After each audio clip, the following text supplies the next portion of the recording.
Welcome to Atheist Talk on KTNF AM 950, the progressive voice of Minnesota. Good morning to all of you joining us locally by radio and streaming online. We appreciate you tuning in. Today is Sunday, May 5th. My name is Maddie Love, and with me in studio is Stephanie Zvan. And we are excited to be joined via Skype by Nick Fish, the president of American Atheists.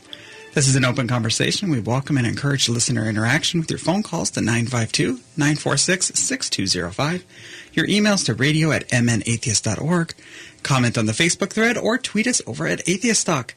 Stephanie, thanks for joining me in studio. And Nick, it's wonderful to chat with you again. Good morning, Maddie. Good morning. So, Nick, first off, congratulations on completing your first conference as president of American Atheists. Thank you so much. It was really great to see you. It's funny. It was my first one as president, but I think this is my sixth or seventh one now. So we've sort of gotten into a rhythm with it, which is great, I suppose. But there's always a lot more than you initially realize when you're putting together these things, as you absolutely know. Yes. Conferences never quite run smoothly. No. Even when they're great, they don't run smoothly. Right, and that's sort of the key. It's that old saying about like weddings, that the bride, the groom, and the event planner know when every little thing goes wrong, but as long as the guests have a good time and don't see it, then that's a successful event, no matter what crisis happened. And that's always how it is. You expect one crisis at least, and we had ours right away and got it out of the way. And then everything went smoothly from there. So that's about all you can ask. I don't even remember you having a crisis, so you did pretty well. So I did notice that unlike the last couple of conferences that American Atheists has put on, this one wasn't really about celebrity. Jim Obergefell did give one of your keynote speeches, and people who pay attention to Supreme Court cases will know who he is, but he's not exactly a household name. Was that a deliberate choice on your part? Yeah, it absolutely was. I think when a Supreme Court plaintiff whose case fundamentally altered the lives of millions of Americans, and with the decision that gave us the right to get married across the country, it doesn't count as a celebrity. I think we're doing pretty well. I think that's kind of what we want. The thing that was more important to us was people having a compelling story to tell about their experiences as atheists, as their experiences about their experiences sort of moving through the world as atheists and as organizers and as activists, and what that means to them in the context of telling their story, and putting a human face on this community. That's one of the things that I don't think we've done the best job of over the last few years. I think we've gotten the religious criticism down. We've gotten to, okay, there is no God. Now we need to get to what do we do next. And part of breaking down the stigma associated with our community, and breaking down those barriers is putting that face on our community, and it can't just be one person. There are so many compelling stories out there that people need to hear, and that people just need a platform for. They just need to be given a microphone to tell that story. We have all of these examples of religious privilege causing people harm, and we can point to those and say, this is why religion is bad. But what better messenger than the people that religion is actually harming, or that religion is being used as a weapon against? And so Jim, despite the fact that he, has some amount of celebrity, Jim has that story. But so does Gail Jordan, and so does Kevin Bowling, talking about the impact on students, and so do everybody that we put up on stage.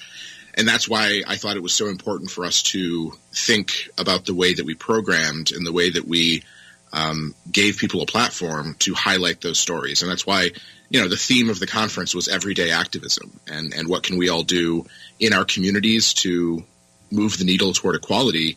That's a big part of it, is just telling those stories. All right. There were a couple of other topics that I heard everybody talking about as they came out of various talks. You want to tell us a little bit about your speaker who covered child marriage, because that's just something that really until now we haven't heard about within the movement. Yeah. So we're working with a group called Unchained at Last, and the founder of that group is a fantastic, just firebrand woman by the name of Frady Reese, who is not afraid to stir things up, but she's doing it for a good reason, and she's doing it because she herself was forced into an arranged marriage as part of a conservative religious group. Not given any education, women were sort of expected to be mothers, and that was it. And she eventually left that religious group, got a divorce, got her kids, went back to school, and founded a group to help other women escape from these arranged marriages. And so we've worked with them now in multiple states, including Pennsylvania, New Jersey, and I believe Connecticut and Delaware, working to end the practice of child marriage, because across the country right now, the vast majority of states, I think it's over 40 states, allow marriages under the age of 18, either as a matter of course or have exemptions in the law that allow children to get married as long as it's for a religious reason and with the sign-off of their parents, which doesn't at all stop child marriages. I mean, the only reason, or the most frequent reason, that anyone is getting married at 15, 14, or even 13 in some cases, is because of religion and a religious sort of a religious context of an extremely conservative arranged marriage. A 13-year-old is not running out and saying, "Oh, I think I want to get married." They're being forced into something, and that's what we need to stop. And so we're working with Unchained at Last and Frady to put in place laws that stop that, 18 and over, period, and with no religious exemptions. And that's, a difficult lift in some cases, and it certainly is at the federal level, where, some of our more traditional allies are saying, well, wait a second, we don't know that we like this, because what about this one religion that, maybe they want to get married, or immigrants, and they may view it as some sort of anti-immigrant bend or something like that. And it's like, no, we're protecting kids here. Like, this is not complicated. We think 18 is a perfectly fine age to get married at.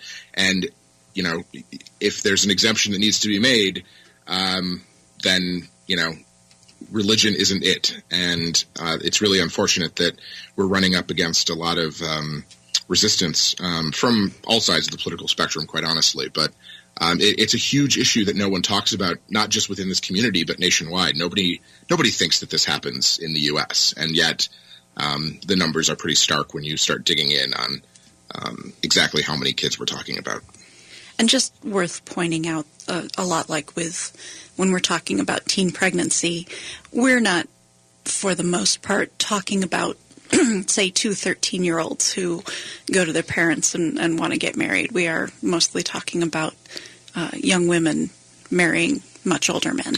Yeah, and that's the bulk of the cases. But there are certain times when it will be usually a younger child, a younger girl, sometimes being married to a slightly older, still child boy, as an arranged marriage. That's some part of the sort of familial, like an arranged forced marriage. But yes, the bigger issue is exactly what you're talking about with much older men. All right. Were there any other topics at the conference that are probably things we haven't really talked about as a movement? We did some. We did a lot of workshops as well. We did breakout sessions for the first time in quite a number of years that focused on very specific areas of leading a group, starting a podcast, getting more access to grant making, becoming a 501c3 as a group, lobbying and things like that. We also had folks get up on stage and talk about so-called gender ideology, which is a really pervasive narrative that was created, I think, back in the 1980s by really conservative Catholic elements that wanted to use religion as a weapon against LGBT people, trans people specifically, people who didn't conform to really rigid gender roles. And so we had a researcher from Public Research Associates, Heron Greensmith, and they got on stage and talked a little bit about the history of so-called gender ideology and how religion is at the core of that sort of resurgence in that we're seeing now. All right. We have about a minute and a half before break. I want to talk about specifically what Debbie and Allison are doing after the break, but you want to introduce us to American Atheists' new VPs? They're not joining us, but... No, absolutely. We have a really fantastic team joining us at American Atheists. We had Allison Gill, who is our Vice President for Legal and Policy, who joined us last year at the beginning of the year. So she's been with us now a year and a half. She focuses on state legislation, but is a policy expert on she came to us from the LGBTQ movement. But she's just a fantastic advocate and extremely knowledgeable about all things related to state policy. Debbie Goddard is joined us at the beginning of the year / late last year from the Center for Inquiry, where she worked in the outreach department, and she's handling a lot of our grassroots programs and our events and things like that. So we just lost Nick Hunter. I realize I don't know. The Skype cut out. Well, thankfully, we only had like 45 seconds left until we went to break. I mean, what Nick was talking about was important. Yes. We really want to know these people, but at least it wasn't like at the beginning of the segment. Yeah. I've had a chance at this point to work quite a bit with Debbie and a little bit with Allison, and I'm pretty sure Nick was just going to wax rhapsodic for a few seconds there, which I totally support. Oh, yeah. I mean, I don't think I've ever met these people, but I know them from their online personalities. And Yeah. All right, well, please do the break. Stephanie and I will return to Atheist Talk with our guest, Nick Fish, President of American Atheists. You're listening to AM 950 KTNF, the progressive voice of Minnesota.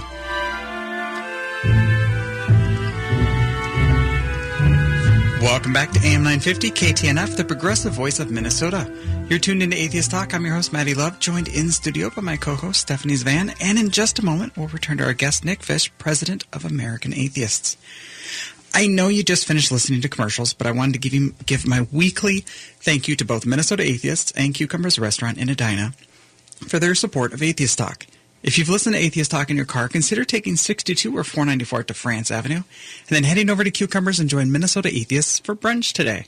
The get-together starts at 10:30, and just let the friendly, helpful staff know you're joining Minnesota Atheists for brunch, and Cucumbers has seating as expansive as their buffet. We'll always have room for new faces, and yes, Cucumbers is one of our sponsors, but they are truly awesome, and we thank them for their continued support. If you would like to advertise on this program and help keep us on the air, please contact us at radio@mnatheist.org. And now, back to Nick Fish, President of American Atheists. If you'd like to get involved in the conversation, you can call us at 952-946-6205. Email us at radio@mnatheist.org. Join the thread on Facebook or tweet us at Atheist Talk. All right, welcome back, Nick. Glad we got your voice back. Yeah, thank you. Sorry about that. I'm sure it was us. So we were talking about your new VPs. Allison, as you mentioned, is not that new, but I would love for you to tell us a little bit about what she is doing about Project Blitz. Yeah, absolutely. So this is one of those things that is, again, sort of flying under the radar for anyone who isn't really plugged into our work, which is really unfortunate. And Project Blitz, for anyone who isn't familiar with it, is a campaign by, I guess you could even say, self-identified Christian nationalists who want to put in place religious law, essentially. And the way that they're doing it, and this is, again, very explicit, they've put their guide up online. They're just saying it out loud because they don't think anyone's going to stop them. Their tactic is to blitz the states, the state legislatures, where, you know, we have, because of term limits and budgetary reasons and all of that, there are legislators that aren't very familiar with the process. And so they take these bills, these model pieces of legislation that are put forward by these prayer caucuses and say, oh, that sounds great because it defends religious freedom. And they implement it and they pass it. And so they start small. They start with these really symbolic pieces of legislation, things that look like, In God We Trust in public schools, things that would be kind of called ceremonial deism by the people that generally support them. Like, oh, it's not really religion. It's all it is, we're just recognizing our shared religious heritage or something like that. So they start with that. And importantly, which courts have occasionally ruled are right. not problems. Is fine. Exactly. And so they start with the stuff that they view as less controversial. But then they amp up and they go to things that are outright distortions, but, might on some level pass the smell test, but aren't direct attacks on people, but are rather distortions of history. So they'll do things like Christian Heritage Month, or the Year of the Bible, or resolutions acknowledging the history and contribution of Christians to early American history, things like that. But then the last step, the third step, are the ones that are really dangerous. And these are the laws that put in place refusal of service rights for religious people, where they say, okay, if you're religious, you don't have to follow these civil rights laws. You can discriminate in the provision of healthcare. You can discriminate in adoption and foster care placements. And they frame it as the government can't take action against you for refusing to serve people who conflict with your religious beliefs. So they sort of turn it on its head and really distort religious freedom into something that most people don't recognize. But they do that by amping it up over and over and over again until it becomes the norm. And so that's the coordinated campaign that is called Project Blitz, and it's being put on by the National Prayer Caucus Foundation and some really dangerous elements of the religious right, including the Alliance Defending Freedom, the Family Research Council, those types of people that we fight against all the time. They're the ones who are behind this. And so Allison is monitoring that. We're really the only organization at the national level on the atheist secular side of things that's really engaging at the state level. So actually this weekend, Allison is headed to Missouri to testify against a bill that would make it impossible for people to proceed with lawsuits defending their constitutional rights. It would make it impossible for them to proceed anonymously. And we know that atheists bringing these cases have been subjected to violence, threats, death threats, and have had their homes burned down and things like that because of the lawsuits that they've brought to defend their rights. And so this law would quite literally put a target on the back of anyone in the state of Missouri that was trying to protect their rights. What kind of resources is American Atheists putting together to help the rest of us who maybe want to fight this? Because Allison can't be everywhere all the time. Yeah, absolutely. That's very true. As much as we'd like her to be, she can't. She is but one woman. So one of the things that we're working on putting together is a network of state-level activists who can testify on these topics so that Allison obviously doesn't have to do it every single time. We have model testimony that we can adapt for you if people if you see a bill that fits within the Project Blitz framework come up, we have testimony ready to go that you can deliver and adapt it to include your own personal story about how this is affecting your community or your family. But we also are tracking the bills and putting it online so people can be their own advocates. We have tools including an action center that targets states all across the country, state legislators, but also federal legislators, obviously, as well, to push back when we find these bills.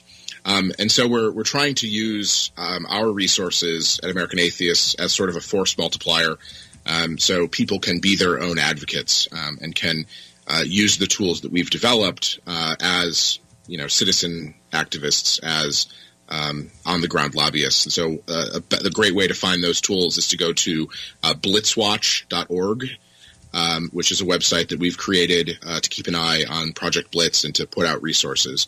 The last thing that we're doing that is helpful and is really, I think, expanding the reach that we have is bringing on board allies. We're doing this as part of the Blitzwatch campaign, bringing in other groups that are being targeted by the Project Blitz style legislation. So it's not just an atheist issue. This is an issue for LGBT groups. This is an issue for reproductive health groups. This is an issue for adoption and foster care groups. And so we're getting in the room with those coalitions and encouraging them to sign on to Blitzwatch and to put together resources that speak to the areas that they have expertise in, because this is not just an atheist issue. This isn't just about In God We Trust in schools, and while that is a problem, this is about people's lives when it comes to healthcare access or adoption and foster care. All right. And it's not entirely a new tactic for the atheist movement to work with non-atheist orgs, but it's relatively new, correct? Yeah, I think that we have to find common ground with groups where we have overlap, and even if they don't disagree, even if they disagree with us on a few very important things, they may agree with us on one really core issue or one thing that actually impacts people's lives and in the way that they experience legislation. All right. And we will come back and return to that in a couple minutes. Great. All right. Please stay with us through the break. Please stay with us through the break. Stephanie and I will return to Atheist Talk with our guest Nick Fish, president of American Atheists. You're listening to AM 950 KTNF, the progressive voice of Minnesota.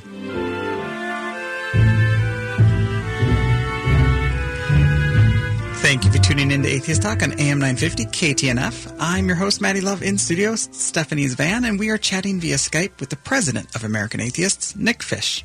If you'd like to chat with us this morning, you can call us at 952-946-6205, email us at radio@mnatheist.org, find the thread over on Facebook, or tweet us at Atheist Talk. Before we return to Nick, I also wanted to thank our group of dedicated volunteers and the generous donations of you, our listeners. You help keep Atheist Talk on the air and in podcasts. If you are able to help with a donation, please consider visiting our Radio Fund page or our Patreon, where you can get extended interviews. Visit patreon.com/atheisttalk. Minnesota Atheists is a 501c3 tax-deductible organization. We couldn't do the show without you, and we deeply appreciate your support. Music for Atheist Talk is by composer and member Brent Michael Davids, and he's used with permission. Please note all opinions are of guests and hosts only and do not necessarily reflect the Minnesota Atheist organization. Mischief managed. Now let's get back to Nick Fish. Welcome back, Nick. Thank you. We were talking before the break about expanding cooperation with organizations outside of the secular movement. Now, obviously, Allison comes from a LGBTQ activist background. Debbie Goddard has some of that same background. What was your background before you joined the atheist movement? Sure. So I worked in politics generally. So I worked on the 2008 presidential election down in North Carolina. And then after that, I worked for an organization that did fundraising and marketing and consulting for a variety of progressive nonprofits and political groups, so the Democratic Party writ large, but also groups like Planned Parenthood, NARAL, Human Rights Campaign, environmental groups like the Sierra Club and Natural Resources Defense Council, and just really ran the gamut of progressive-leaning political causes. So that was my background, but I've been with the atheist community now. This is 8 years now, I suppose. A wide range of experience, but my time has the majority of my time now professionally has been within the atheist community. The one thing I want to just say is that about cooperation is this is something that local groups have been doing for years, right, is finding opportunities to collaborate with other groups that they agree with. The thing that we're trying to encourage them to do is to do that more explicitly and to find things that, they may not even consider atheist issues, quote unquote. If there are members of your local community group that care about housing policy, go to those sorts of meetings as members of your group. If you care about public transit, do it. Great, that's fantastic, because it builds connections and it reinforces the connection that your group has with the broader community and can help build allies and build engagement from there. And I will say it's not exactly the policy of Minnesota Atheists to work on issues that are not specifically religious, but in a lot of our volunteering, we do that simply because we recognize as atheists that if anybody is going to build the world we want to live in, it's going to be us. And I love mass transit, so just saying. Yes. I think that we have no shortage of mass transit nerds in this community. So if that's what really gets you fired up, I mean, the only reason that some of these issues are explicitly atheist or we view them as explicitly atheist is because of the nexus between the policy and some sort of religious privilege. But religious privilege has found its way into so many areas of our society that you can almost find it everywhere. We see it in drug policy. We do see it in housing and urban use policy. I don't know, mass transit might be a bridge too far. Ha ha ha. But I like your train of thought. There is there is certainly no shortage of opportunities for it. And, just what you exactly said there, Stephanie, is we're responsible for building the world we want to live in. The solution to human problems is human action. And so as atheists, we have an obligation, not just an opportunity, an obligation to do the things that will make our communities better. And that can look like a lot of things. But it doesn't necessarily mean that American Atheists is going to come out in favor of any particular housing policy. But what we're going to do is give advocates on the ground the tools to do the type of activism that they want to do. And I think that that's more important than a sort of top-down mandated approach. So since we're already discussing it in slightly obliquely, let's talk about Debbie Goddard's role and what you're working to do on a national level with the various groups. Yeah, and so I'm really excited. I started to talk about it before you lost me there at the first break. I'm really excited to have Debbie with us. Debbie is somebody who I've known basically the entire time that I've worked in the community, and she has decades of experience working within the atheist community, but also bringing in voices from outside the community to expand the reach of the work that we do.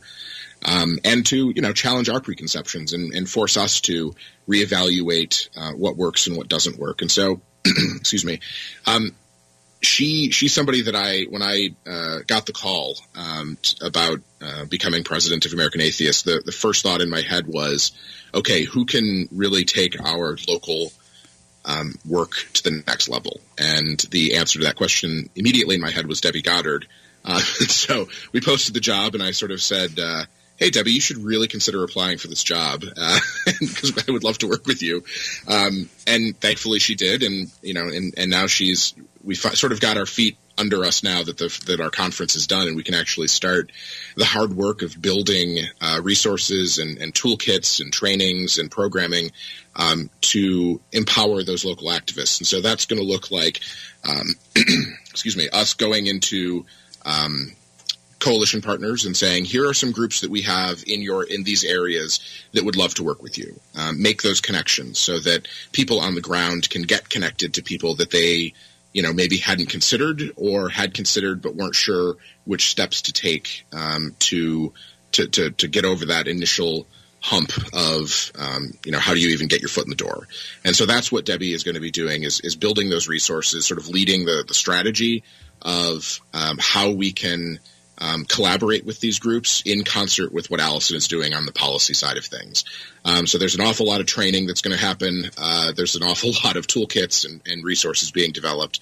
And Debbie is thankfully the exact person that we need to be leading that. So I can't be, I couldn't be happier to have her on the team. Now, American Atheists has had state directors for at least as long as I've known about American Atheists, but I don't think the program has been formalized to anything like this point before. Is that correct? Yeah, we've had this sort of informal relationship, and we're where we create a person that's sort of a point of contact for all of the groups or as many of the groups as possible in the state. Everything right now is kind of up for debate. We're not going to get rid of the program, but we want to make sure that the program is functioning in a way that is accomplishing the goals that we have, and that we're giving people both the tools and the structure necessary to be as effective as possible, because we acknowledge and, in fact, sort of celebrate the fact that all of these state-level volunteers are volunteers. They're people with actual day jobs that can't drop everything in a moment's notice to go testify sometimes. And so that's why it's really important for us to put everything in the right structure that works for as many people as possible, and to be flexible with that structure so that it can work with as many people as possible, so that we're not losing really talented, really dedicated activists to burnout or to, tripping over our own feet. And that's what we're evaluating right now. And so we're looking at metrics. We're looking at how to do this in a way that actually meets the needs of the community, but also accomplishes the things that we want to accomplish, rather than just doing something because that's how it's always been done.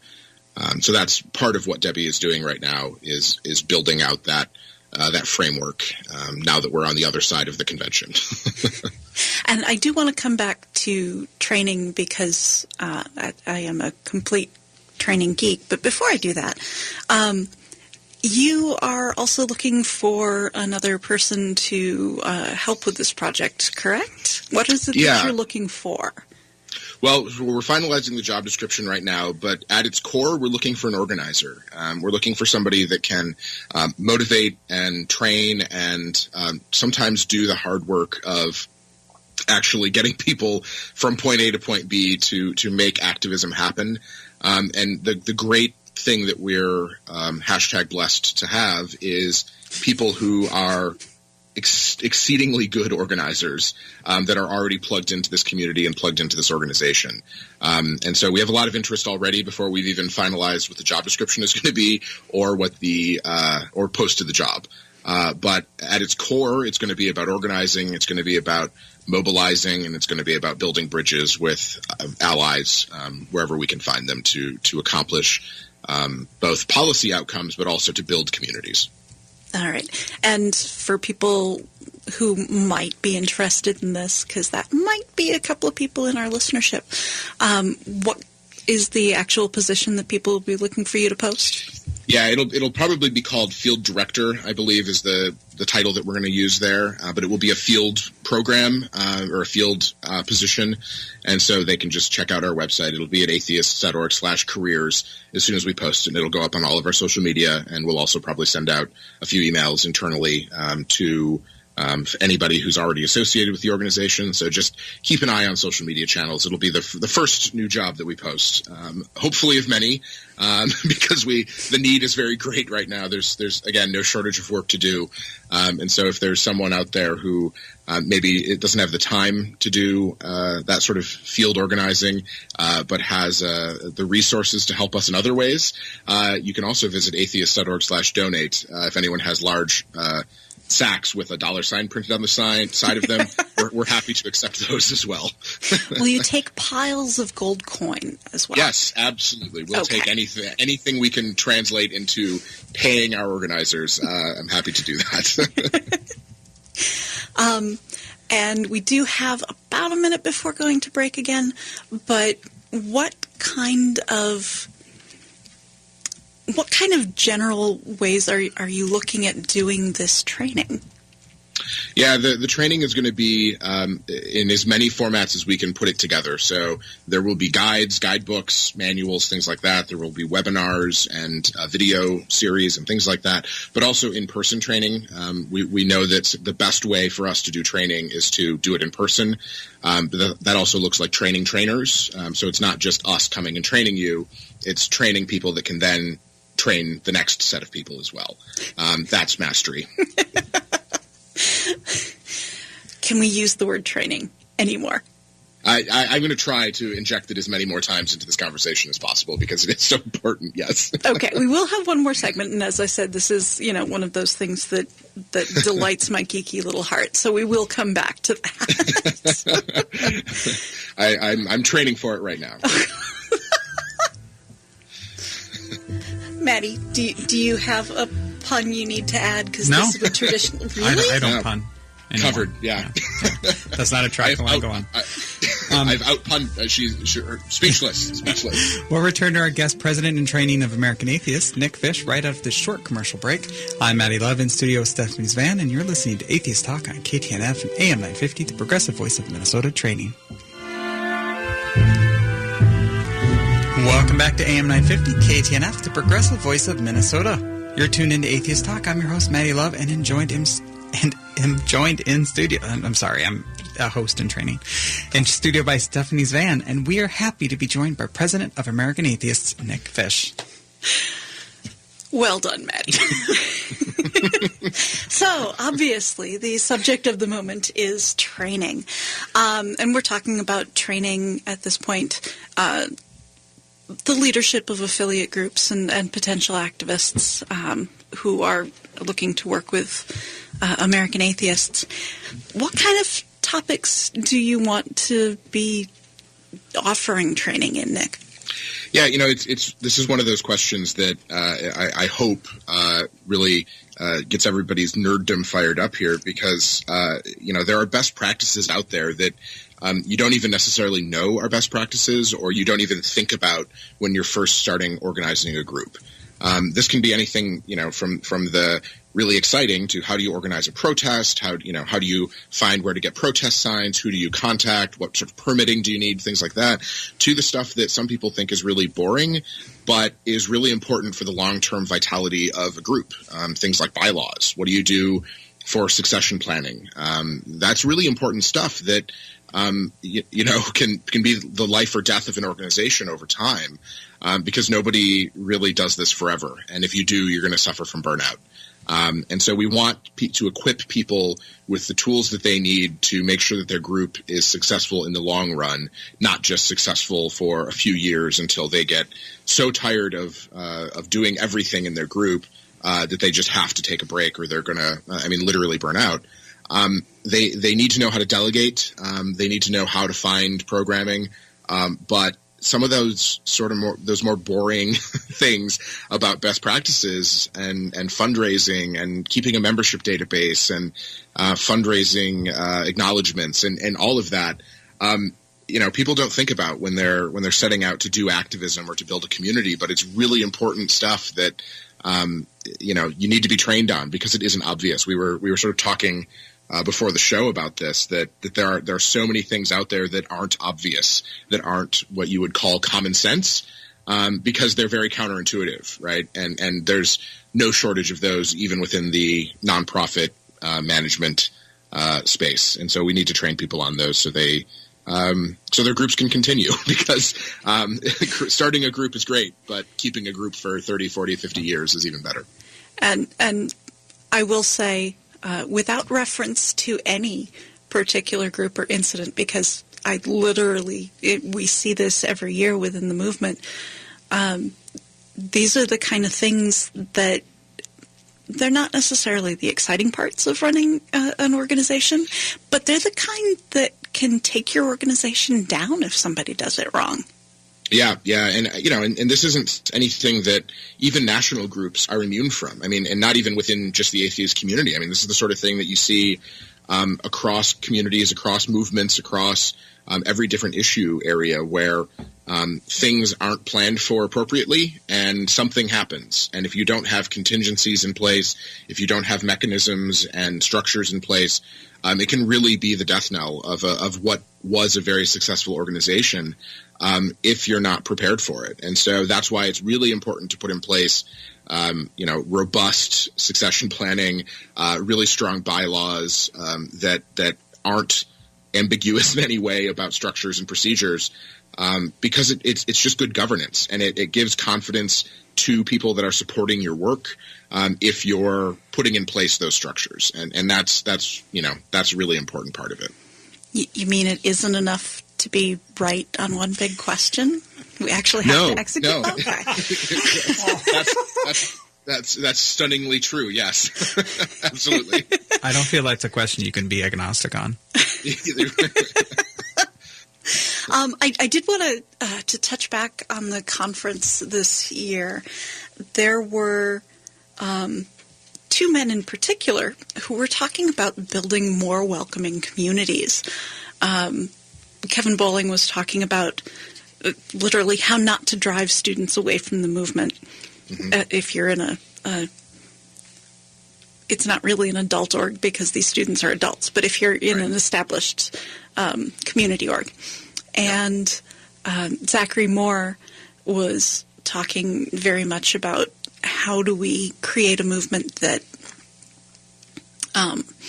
people still find meaningful when they've maybe moved on from the shock of transitioning out of religion.